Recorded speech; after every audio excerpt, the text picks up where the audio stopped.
The flight from London had taken 11 hours, but the heavy paper envelope in my coat pocket made me forget the jet lag entirely. Inside was the deed to a pristine, four-bedroom modern colonial in the suburbs of Denver, a $600,000 surprise for my mother, funded by 6 years of endless corporate grind abroad. I could already picture her tears of joy. But when I finally pulled up the driveway and rang the doorbell, the door didn't open to my mother's warm embrace. Instead, my brother's wife, Vanessa, stood there in a silk robe, holding a wine glass. She looked at my luggage, smirked, and said, "If you're here for the interview, the maid is out back cleaning the patio. Go around." The maid she was talking about? My own mother. Vanessa didn't know I still held the deed. By 9 p.m., they would learn exactly what happens when you cross me. My name is Chloe, and at 28 years old, I had spent the better part of my 20s completely sacrificing my personal life for a single goal. 6 years ago, I left Denver for a high-intensity corporate consulting position in London. I pulled 80-hour workweeks, skipped holidays, and lived in a tiny, cramped studio apartment, saving every single spare penny. I didn't do it for luxury cars or designer clothes. I did it because my mother had spent her entire life working 2 retail jobs to keep a roof over my brother Todd's and my heads after our father abandoned us. She deserved a sanctuary, a place where she could finally rest her tired bones.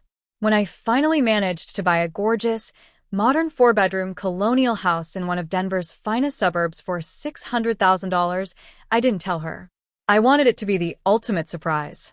I had the keys, the heavy paper envelope containing the deed tucked safely inside my trench coat pocket, and a heart full of anticipation as my taxi pulled up the pristine driveway. But the moment I rang the doorbell, the picture-perfect fantasy shattered. The door swung open, and instead of my mother's warm smile, I was met by the sight of my brother's wife, Vanessa. She was lounging in a silk robe, a half-empty wine glass dangling from her manicured fingers. She didn't offer a hug or even a greeting.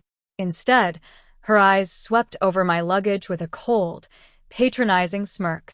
Before I could even open my mouth to speak, she sighed dramatically and said, "If you're here for the interview, the maid is out back cleaning the patio. Go around to the service gate. We don't use the front door for staff." The absolute venom in her tone left me paralyzed. The maid she was talking about wasn't a stranger. Through the large glass windows, I looked past Vanessa and saw a frail, exhausted woman on her hands and knees out on the concrete patio, scrubbing the grout under the blazing afternoon sun. It was my mother. A cold fury washed over me, replacing the shock. I pushed right past Vanessa, ignoring her indignant gasp as my suitcase wheels clicked loudly against the polished hardwood floors. I marched through the open-concept living room, where the sheer scale of their invasion became clear. Todd's golf clubs were thrown carelessly in the corner, and the pristine kitchen I had designed for my mother was covered in their dirty dishes. Sitting on the couch with his feet up on the marble coffee table was my brother, Todd. He looked up from his phone, blinking in surprise, before a lazy grin spread across his face. "Chloe." "Hey, sis, you're back," he said, not even bothering to stand up. "We didn't expect you until next month." "Todd, what is Mom doing out on the patio on her hands and knees?" I demanded, my voice dangerously calm. Vanessa walked into the room, swirling her wine glass. "Oh, please, Chloe, don't be so dramatic. We're doing her a favor. Ever since you bought this place, she's been overwhelmed. She has no idea how to manage a luxury estate like this. We moved in to help her out, take care of the bills, and keep things running smoothly. By making her clean up after you?"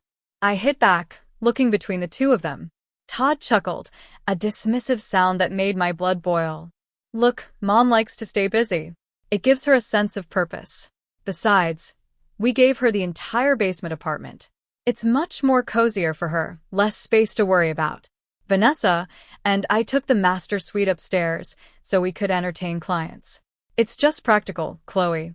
You gave the family this house, and we're just making sure it's being used to its full potential." They genuinely believed their own twisted reality. They had convinced themselves that this $600,000 sanctuary was a gift to them, and that my mother was just an inconvenience they had successfully relegated to the basement. They had no idea who actually owned the roof over their heads. I swallowed the explosive rage, threatening to boil over. If I confronted them right now, they would just play the victims, make up excuses, or try to emotionally manipulate our mother into taking their side. I needed to see exactly how deep this betrayal ran. So I took a deep breath, forced a tight smile, and told them I was just exhausted from the flight and needed to freshen up. Vanessa looked smugly satisfied, thinking she had successfully intimidated me, while Todd simply went back to scrolling through his phone. I walked down the hallway toward the backyard to find my mother. When she saw me, her eyes filled with tears, and she tried to stand up quickly, wiping her soapy hands on her worn apron. I caught her in a tight hug, feeling how thin and frail she had become in the months since I last saw her. I gently guided her down to the basement apartment she had been forced into. As I looked around the cramped, dimly lit space, my heart broke. But what I discovered next turned my sadness into pure, unadulterated calculation. While my mother was resting, I noticed her purse sitting on the small kitchen table. Tucked inside was a recent bank statement for her modest retirement savings account, the small nest egg she had managed to save over decades of retail work. My jaw tightened as I looked at the transaction history. There were dozens of massive ATM withdrawals and direct transfers to an online luxury boutique and a high-end auto detailing shop. Todd had gained access to her account. He was systematically draining our mother's life savings to finance Vanessa's designer lifestyle, leaving her completely dependent on them. A cold, methodical clarity washed over me. They weren't just lazy, entitled squatters. They were financially exploiting an elderly woman. They thought they had won, but they had played themselves. While Todd and Vanessa were upstairs loudly debating which expensive restaurant they wanted to go to for dinner, I quietly slipped out to the side yard. I pulled out my phone and dialed 2 numbers. First, my real estate attorney, to confirm my absolute legal rights to the property. Second, a premium, 24-hour emergency locksmith company. I requested their fastest truck and told them to bring heavy-duty commercial deadbolts. The trap was set. By 7:30 p.m., Todd and Vanessa had dressed up in expensive clothes, bought, no doubt, with our mother's stolen money, and left the house for their lavish dinner. They didn't even say goodbye to Mom. They just left her a sink full of their lunch dishes and expected her to watch their high-maintenance French bulldog. The moment their luxury SUV pulled out of the circular driveway, my hands stopped shaking from anger, replaced by a surge of adrenaline. The game was officially on. Exactly 10 minutes later, a large commercial van pulled up to the curb. 2 professional locksmiths stepped out, carrying heavy toolboxes filled with high-grade security hardware. I met them at the front door, showing them my ID and the pristine, legally binding deed to the house to prove my total ownership. Change every single exterior lock, I told the supervisor, my voice steady and firm. The front door, the back patio, the service gate, and the garage entry. Everything. For the next hour, the house echoed with the sharp sound of drilling and clanking metal. The locksmiths worked with absolute, military precision, replacing Todd's cheap locks with heavy-duty commercial deadbolts. While they worked on the physical security, I logged onto the home's smart security network app on my phone. With a few taps, I wiped out Todd and Vanessa's master access profiles entirely. I changed the main Wi-Fi password, reprogrammed the digital keypad codes, and completely erased their names from the emergency contact list with the security monitoring company. Next, I walked downstairs to the basement. I held my mother's hands and looked into her tired eyes. "Mom," I said gently, "pack your essential clothes and come upstairs. You are never sleeping down here again." Together, we moved her things up to the massive master suite on the 2nd floor, the one with the balcony and the walk-in closet that Vanessa had claimed for herself. I helped Mom unpack her worn sweaters into the pristine drawers, making sure she felt safe. By the time the clock struck 9 p.m., the locksmiths had finished their work and departed. The house was a fortress, completely secure and completely locked down. I sat in the darkened living room near the front entrance, the brand-new, gleaming silver keys resting quietly in my palm, waiting for the headlights to cut through the driveway. At exactly 9:30 p.m., the sweep of headlights across the living room wall signaled their return. I watched from the window as Todd's SUV parked, and he and Vanessa strolled up the walkway, laughing loudly. Their laughter abruptly stopped when Todd jammed his key into the front door lock and it refused to turn. He tried again, forcing it, while Vanessa jiggled the handle in frustration. Before he could raise his fist to knock, I swung the heavy oak door open, standing firmly in the entryway. Behind me, the security keypad glowed red, completely locked down. On the porch, neatly lined up in rows, sat every single one of their suitcases, golf clubs, and designer clothes, which I had methodically packed and dragged out myself. "What the hell is going on, Chloe?" Todd snapped, his face flushing instantly in the porch light. "Our keys don't work, and why is our stuff outside?"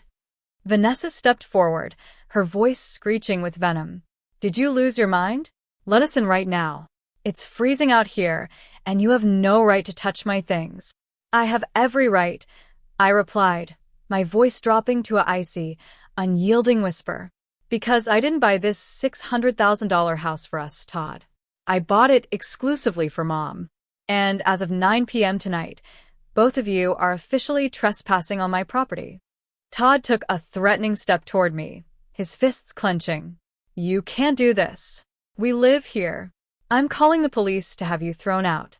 We have rights to this family estate." "Go ahead, call them," I said, pulling the heavy paper envelope from my pocket and unfolding the legal deed right in front of his face. "Show them your lease." "Oh, wait, you don't have one.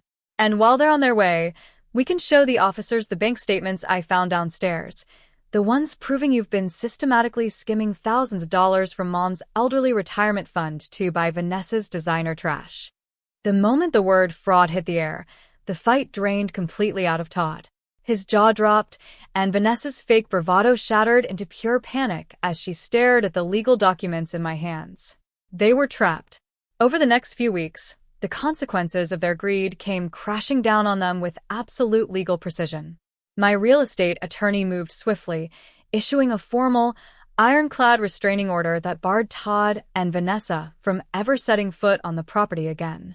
Faced with the mountain of undeniable financial evidence I had uncovered, Todd realized he had no cards left to play. To avoid an official police investigation and the very real threat of criminal grand larceny charges for elder abuse, he was forced to sign a legally binding restructuring agreement.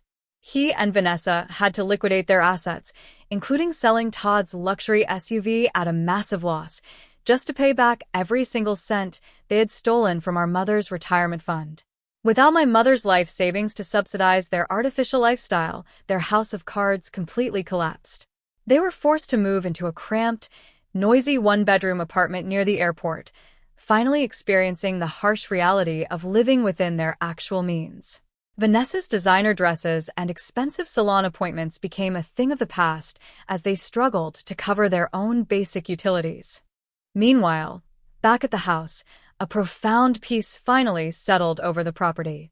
I took great joy in helping my mother unpack her things into the beautiful, sun-drenched master bedroom upstairs where she truly belonged. For the first time in her life, she didn't have to worry about rent, bills, or cleaning up after ungrateful people. She could finally sit out on her beautifully restored patio, enjoying her morning coffee in the quiet suburban breeze, secure in the knowledge that her future was entirely protected. I had spent 6 long years grinding away in a different country, but seeing the pure relief and happiness on my mother's face made every single sacrificed holiday and late-night corporate spreadsheet worth it. We had finally built our sanctuary, and no one would ever take it away from her again. Now, I'm truly curious about all of you who have listened to my story until the very end. What would you have done if you had walked into that house and found your own mother being treated like a servant by your family? Would you have handled things differently, or would you have locked them out by 9 p.m. just like I did? Comment down below with your thoughts, and please let me know the city or country you are watching from so I can see just how far my story has reached. If you found this narrative satisfying, please make sure to hit that like button, subscribe to the channel, and turn on notifications so you never miss another story. Right now, I'm leaving 2 other incredible videos on the final screen that I know you will absolutely love. Thank you for watching.